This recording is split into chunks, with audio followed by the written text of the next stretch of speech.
আসসালামু আলাইকুম এভরিওয়ান। তো আমাদের শাহাদা ভাইস্তা তালহা মাশাআল্লাহ, ওর কপাল বলতে সহজে তুমি দোয়া করবেন। মাশাআল্লাহ খুবই ভালো লাগে ওর।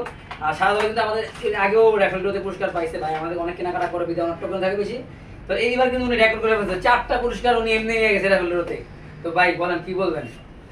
এখানে আসার কারণ হলো এদের পণ্যটাও ভালো এবং আচার আচরণও ভালো এবং যাতায়াতের সুবিধা ভালো এখানে, এই জন্য আসা। আর মান গুণমাত্রার মান যেসব মোবাইল নেই বা যে কোনো ইলেকট্রিক জিনিস নেই, খুব ভালো মানের জিনিস পাওয়া যায় এখানে, এই জন্য এখানে আসি এবং বিশেষতার সাথে নিয়ে যাই মাল। দাদা কি কথা, তুমি আজকে পুরাই কামাই দিছো, 2টা পুরস্কার নিজের নামে রেখে পাইছে ভাই। নাসির আঙ্কেলের এই দোকানের মাল সবকিছু ভালো। আমাদের সার্ভিস খুবই ভালো। আমাদের কাছে সবসময় জিনিস কিনি, মোবাইল কিনি, সব চেঞ্জ করি ফোন। অনেক ভালো সার্ভিস দেয়। ল্যাঙ্গুয়েজে সবসময় কথা আঙ্কেল ভালো সার্ভিস দেয়। তো ইনশাআল্লাহ আপনারা আমাদের যখন আসবেন, নাসির যখন আসবেন কেনাকাটা করবেন, ইনশাআল্লাহ আমাদের থেকে ভালো সার্ভিসটা পাবেন, বেস্ট সার্ভিসটা পাবেন ইনশাআল্লাহ।